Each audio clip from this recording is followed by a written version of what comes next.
in this meeting. I'm Fee Rodden. I'm the head of talent for the Southeast, but during COVID, I've been a co-lead for looking after our people. And one of the things that's been really important to us is how we support NHS employers to address domestic abuse. So I'm joined today here by Lorraine O'Brien, who's the Chief Exec of IDA, the Employers Initiative on Domestic Abuse, and Goody Burnett, who's the Chief Exec of Standing Together. And they're two organisations that are experts in the field that we're working with, along with 3 partner NHS organisations. And we're going to be sharing learning as we go through these projects, but also our kind of call to action for this session is whether you want to get involved either as a co-partner in helping us form an NHS recommended model for how you support people experiencing domestic abuse, or if you just want to know what you can get for free, that's still progress for us too. So we'll share some links at the end for how you get involved. But just in a real nutshell, we're just wanting to introduce what we're doing and what you could do. I'll cover the why, and then Lorraine and Goody will tell us a little bit about their organisations and why you might want to work with them. Now, the reason we were doing this within looking after our people is, you know, during COVID, this is more important than ever before that we really look after our staff. You know, we've made a promise to our people that we will keep them safe and healthy, you know, that we will not tolerate bullying and violence.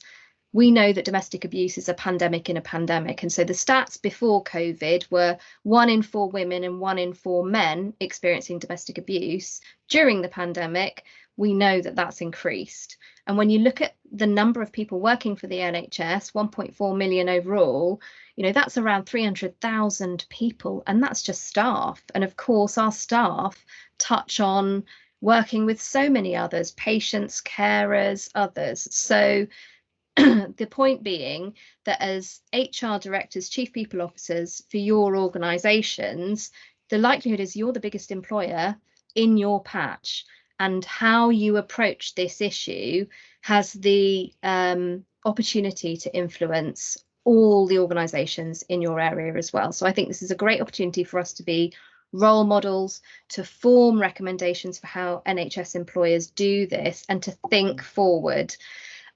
So on that note, I'm going to go to Lorraine and then to Goody to just tell us a little bit about why would people want to work with you on this. Okay, thank you, Fiona. Let me tell you a little bit about IDA. Our vision is simple. It's for every employer to support victims of domestic abuse. We empower and enable businesses such as yours to do that. We bring together experiences and best practice of the hundreds of employer members that we already have at IDA, which includes touching 6.5 million employees to support those in that cohort that may be suffering domestic abuse. IDA provides employers, and we'll be doing this for the NHS Southeast, information and guidance that they need to successfully support any employees who are suffering domestic abuse, raise awareness of the abuse, play a role in educating your people about domestic abuse and the horrific impact it has. We provide expertise, resource, toolkits, videos, model policies, and we also link you into other employer members where you can share best practices. And of course, with this unique partnership with Standing Together, you will receive a bespoke package of tailor-made requirements for your individual trust.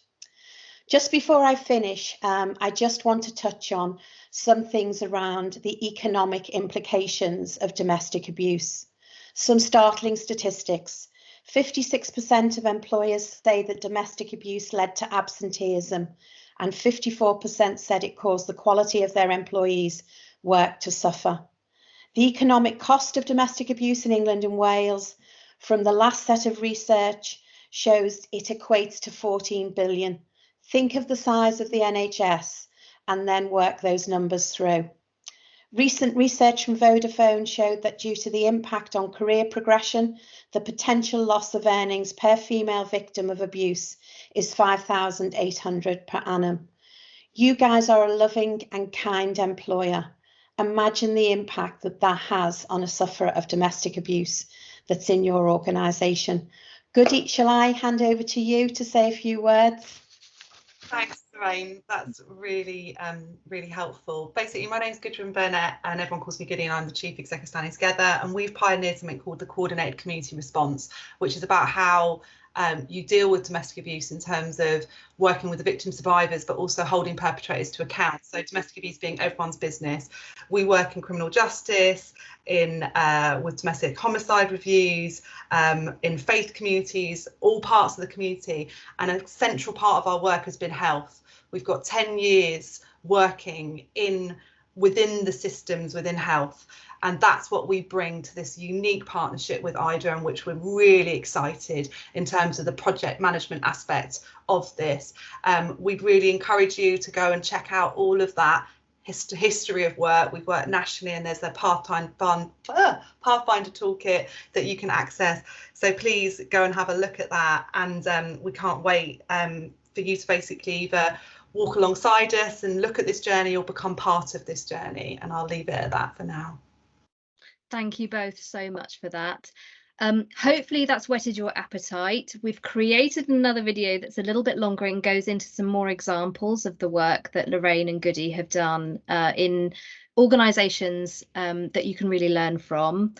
Next steps, we'll put a link in below, and there'll be a range for whether you want to do something for free, what can you learn, but also if you want to walk alongside us in creating this recommendation for how NHS employers approach this, then please get in touch. If you get involved quickly, we've negotiated discounted rates on your behalf, so now's the time to get in ahead of the bill passing later this year. So we look forward to working with you, hopefully, but if not, please keep doing the fantastic work that you're already doing, and we'll speak soon.